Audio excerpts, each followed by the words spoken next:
Welcome to the Happen to Your Career podcast. I'm Scott Anthony Barlow. This is the show where we share stories of how high achievers find career happiness and meaning. And we are coming to you from beautiful, sunny, very warm Austin, Texas, in the bungalow at Express.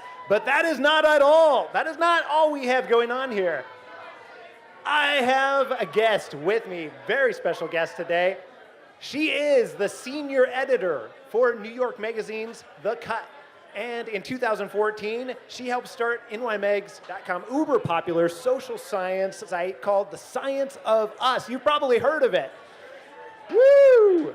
Her works also appeared in Elle, Parents, and Today.com. And possibly most importantly, she has a brand new book out called Cringeworthy, A Theory of Awkwardness. I am super excited to welcome to the show, Melissa Dahl. Thank you. Yeah, go science. All right. So, I am so curious. What do you describe that you do nowadays? Because you're, for all intents and purposes, whether you like it or not, you're an awkwardness expert. I know. When I was pitching the book, everyone said that, like, are you ready for this? Are you ready to be the awkwardness guru? So, yes, I guess I am, but yeah. So what I do is I'm a senior editor at The Cut, where I cover health and psychology, and I also run a site called Science of Us, which is all about social science, behavior, kind of why we do the things we do, and it's such a fun job. It's just like chasing my curiosity around all day. It's so much fun, and so that's where this book came out of. So yeah. But I'm guessing, you didn't always have the book, you haven't always been the editor. So where on earth did all this start for you? Yeah. With the awkwardness, where did the awkwardness start, Melissa?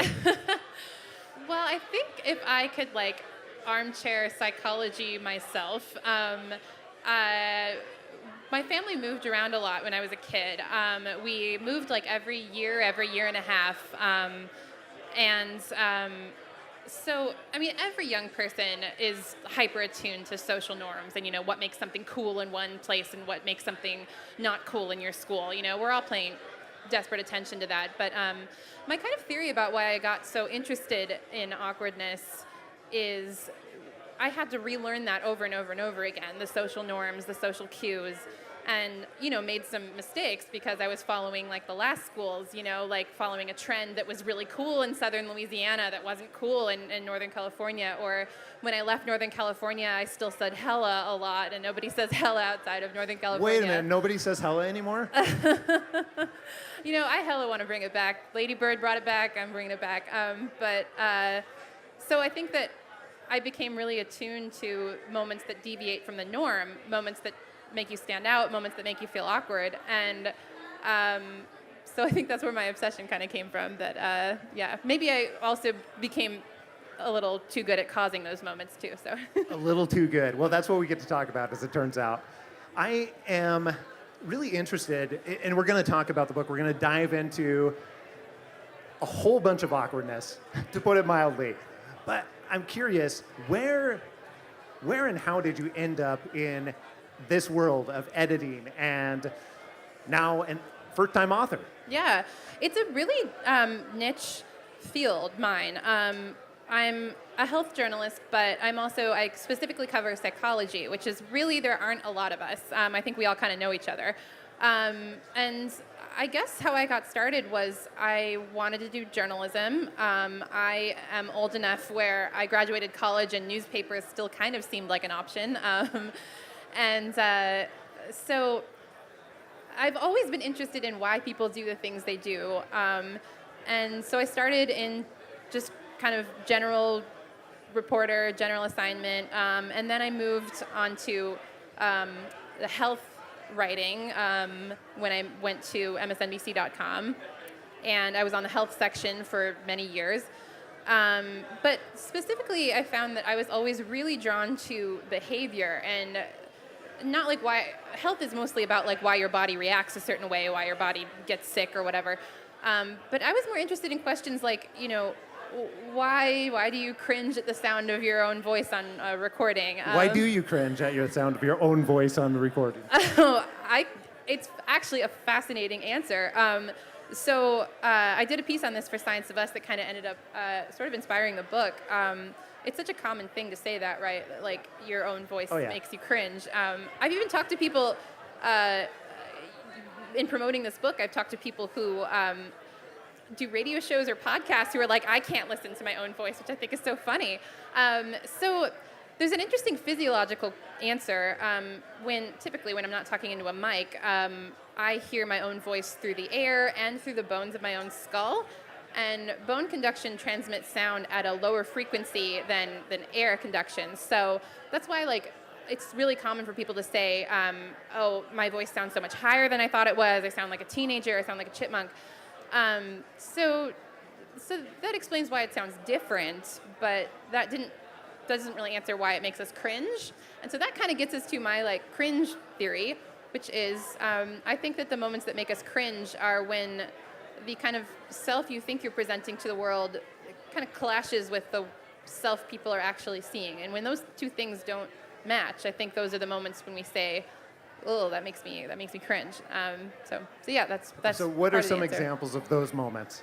We've probably got some awkward people out here. So let's see. It's like things when, you're at you're in a meeting or something and you make a joke and the intention is to ingratiate yourself with your coworkers or whatever, but it just goes over really badly and maybe it offends them or something. I just made a joke like this actually. I work for a women's website and I kind of made some joke about like how nobody likes sports or something, and they kind of took that the wrong way, like I didn't mean That's like a shocker. Yeah, well, anyway, so yeah, the self the me they saw was not the me I was trying to present. I'm trying to present this like cool with you person, and they just saw this person who was observing something about them that wasn't true. Anyway, so yeah, when you tell a bad joke in a meeting or something. I think another thing people call awkward is, talk about careers, like maybe asking your boss for a raise or a promotion, and that kind of gets this to a really stark like numbers situation. Like you're saying, I see myself this way, I see myself worth this much, I see myself as this title, and your boss could say, no, I actually see you this much. I see you still as a junior staffer. So there's that kind of like distinction between how you see yourself and how they see you. So here's what I found fascinating, though. As I read through your book, you put some of the numbers behind how many people were willing to have that conversation, have that very awkward conversation sometimes, difficult conversation, to figure out what it would take for a promotion or ask for a raise or anything else that falls into that category. It's not an easy conversation, right? Yeah. And a lot of the times it really does feel awkward. Yeah. And so first of all, how can people look at that differently?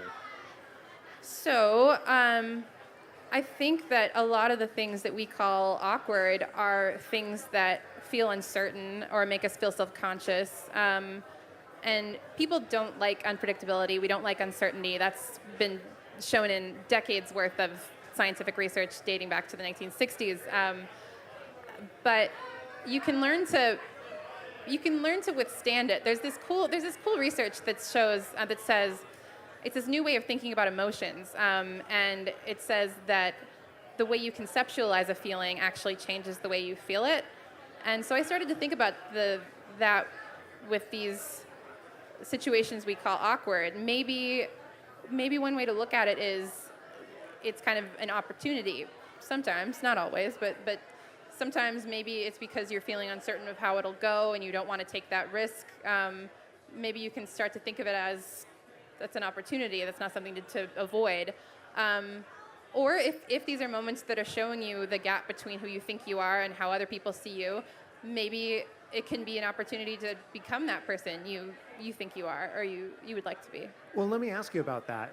One of the concepts that you talked about a lot in the book, and you called it a couple of different things, but talking about your growth edge, for Yeah. example. And I love that concept Yeah, me because it's too. very much reframing Yeah. the awkwardness or the cringing of the conversations like that we all have every Yeah. day and see every experience every day. Yeah.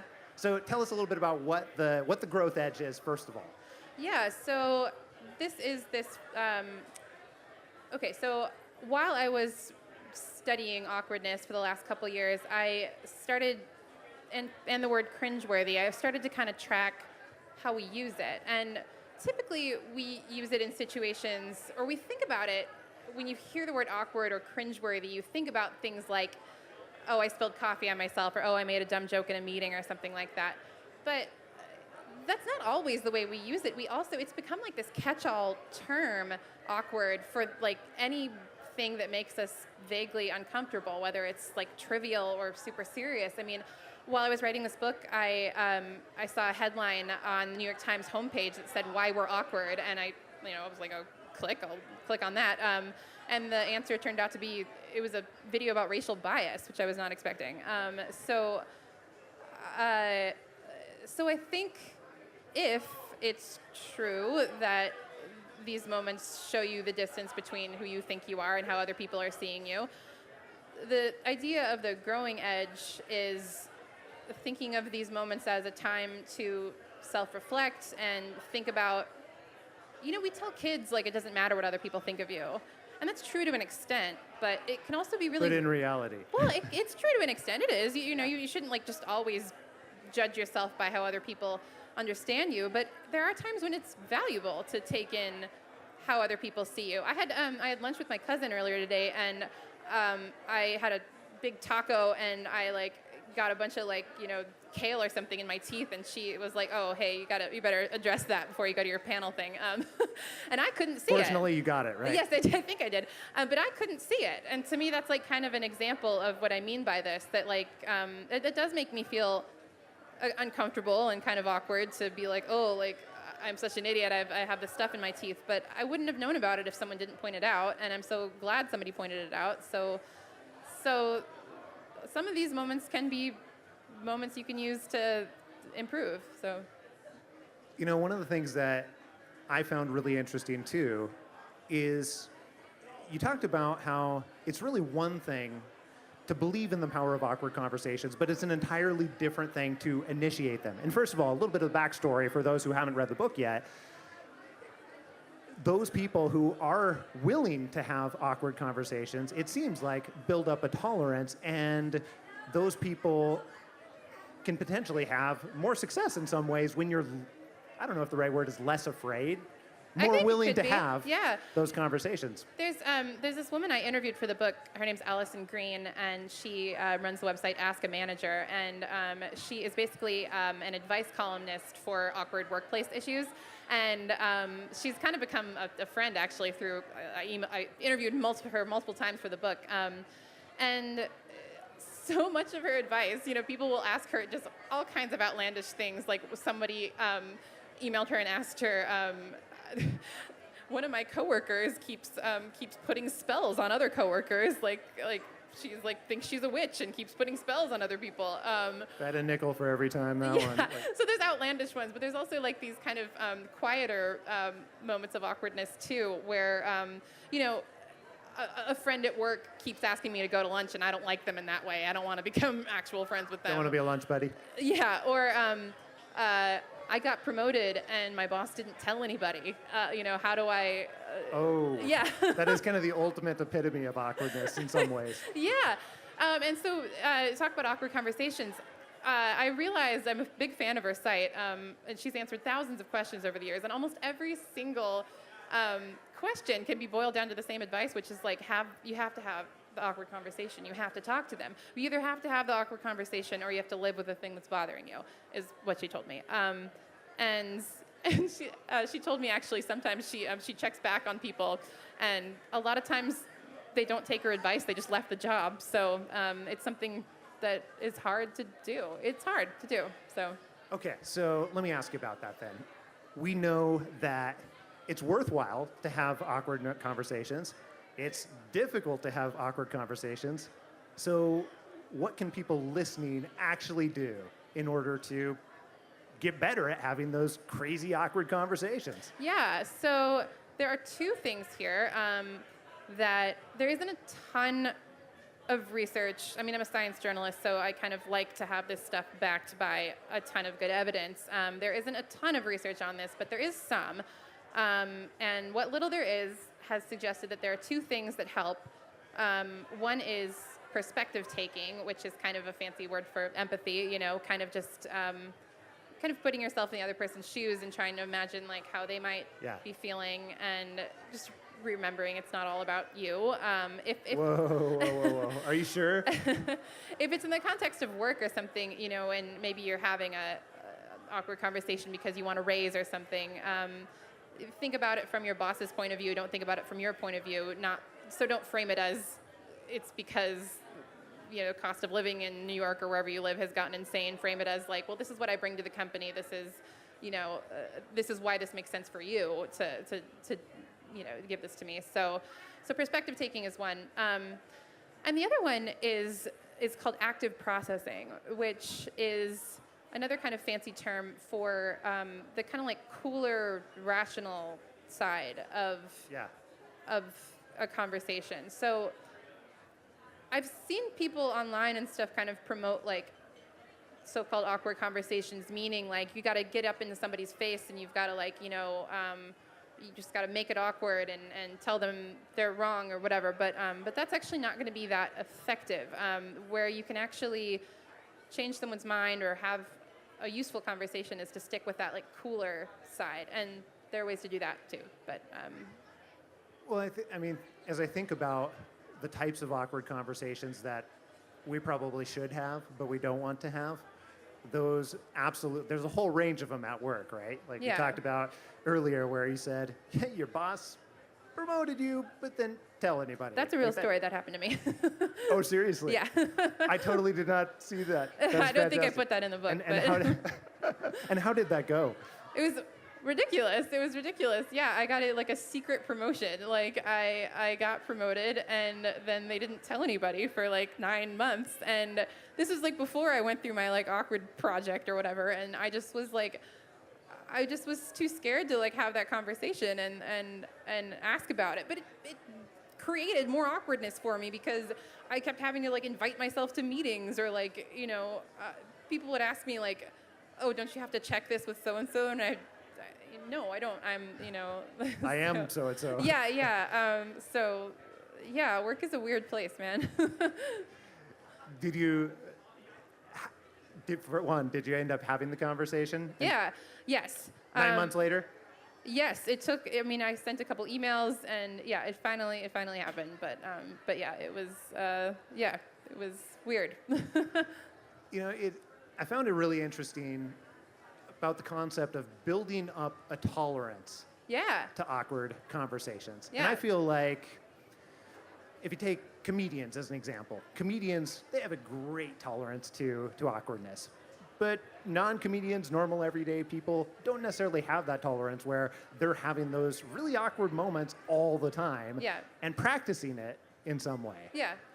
So I'm curious what you think about, well, first of all, how you think about that. Yeah. And then second of all, what can you do to practice so that you can build up that tolerance? So there's this guy this clinical psychologist in Boston that I interviewed for the book, and he works with social anxiety patients, which are people who kind of experience awkwardness to like an extreme degree, where it like really holds them back from doing things they want to do. And he uses in their treatment a version of exposure therapy. Kind of like the idea, if you're scared of spiders, the idea is you just have to like keep exposing yourself to a spider, and soon you won't be afraid of it, which I don't know if that would work on me because I hate spiders, but he thinks the same is true for social phobia. So he'll have them do, he basically has them brainstorm like what would be the most embarrassing thing you could think of to do. He's like, okay, now go do it. Have you done this exercise? So a version of it, yeah. So the things he's had people do are just ridiculous. Like he'll have them go into a bookstore and say to a clerk, like, "Excuse me, do you have any books about farting?" Um, or he'll have them go to a drugstore and ask the pharmacist or whatever, "Excuse me, is this the smallest size of condoms you have?" Just like on purpose, just make themselves look ridiculous and not hurt anybody else, but just look ridiculous, face their social fears of looking very silly. And the point is to show them it's not that bad, nothing's going to happen to you, and to build up a tolerance. Because if you get used to this feeling in these situations that are kind of low stakes and kind of silly, the idea is you'll be able to handle it in your real life. So. After you've asked for the smallest size condom, then the rest of it is just no big deal? Yeah, exactly.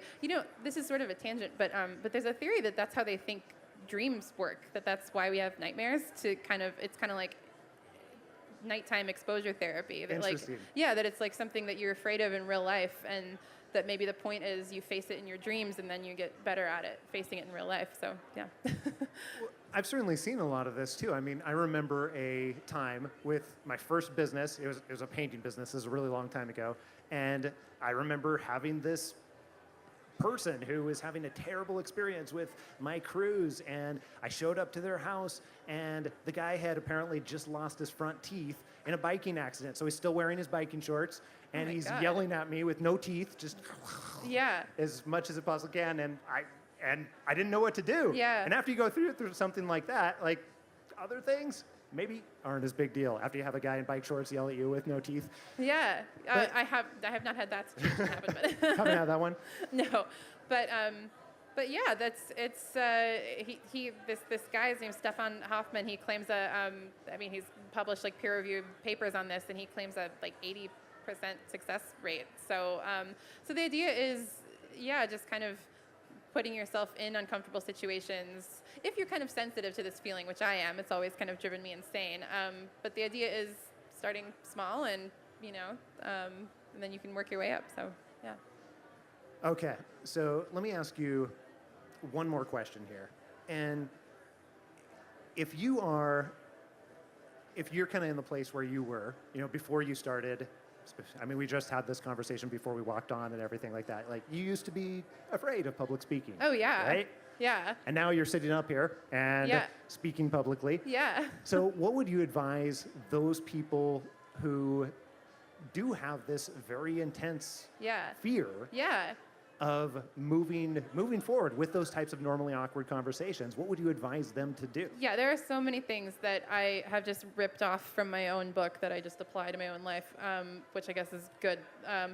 So there's all this research in psychology linking nervousness to self-consciousness. And a big part of feeling awkward, I think, is feeling self-conscious.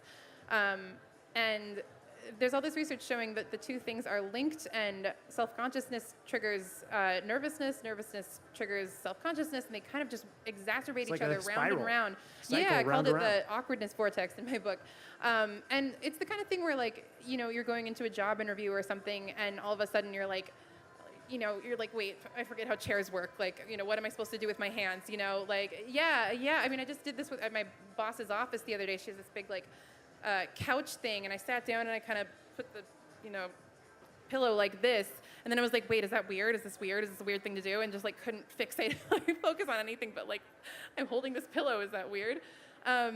So those two things kind of really, you get locked in that cycle. But the way out, psychologists who study this say, is if it's partially caused by self-consciousness, the way out is to focus on anything but yourself. So, if you're lucky enough to be public speaking with somebody else, you focus on the person in front of you. Just ask them a question. Yeah, that's good too. Yeah, just anything but yourself. Or you could focus on, if it's the job interview, scenario, so you kind of prepare beforehand and maybe think about 3 things you're gonna say about the job or whatever, or you kind of just zoom out is a big thing that helps. Just zoom out and focus on the big picture, and just don't focus on yourself, because that is just the best way to be wait, what do I do with my hands again? So that's something that helps. As soon as you do that, then you're in the awkwardness vortex. Yeah, well, you can break out of it though, but yeah, it's just do not zero in on what your weird hands are doing. I'm kind of a little concerned with what my feet are doing right now, but I'm not going to focus on them. But yeah. And then the other thing is kind of in tandem to that, thinking of, so I don't like speaking in front of other people. I don't like promoting myself, but I've started to kind of try to think of this book as like a third-party thing, separate from myself. You know, it's right here, forcing you to. Well, it's like this. It's this message. So Yeah.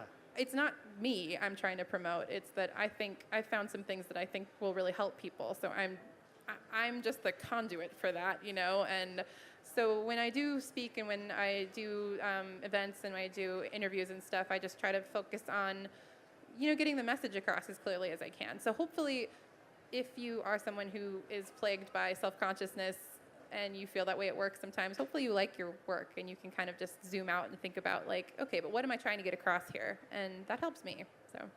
I can absolutely appreciate that.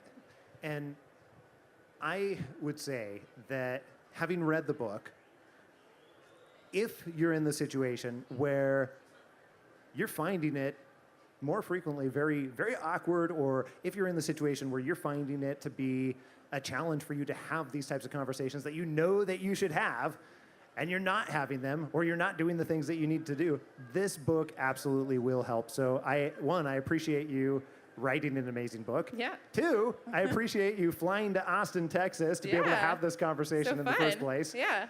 And huge thank you to Express as well for being able to put this on.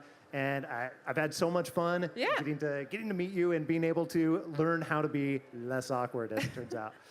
Yeah. I actually don't think it's about being less awkward. I think it's more about just being comfortable with it. Just being comfortable when things are awkward. I just had an awkward thing putting on my mic. I had to like. It was awkward. Yeah, they wanted me to put it on under my dress. It was very uncomfortable. But but just being more comfortable when those moments come around and just realizing that they're going to come around. So, yeah. Well, I love that. Let's end on that note. It's not about being less awkward. Yeah. It is about being more comfortable in the moment when those awkward moments come around. Yeah. Hey, I so appreciate it. Thank you very, very much for being here. Yeah. It's been a ton of fun. And we are out. Thank you all.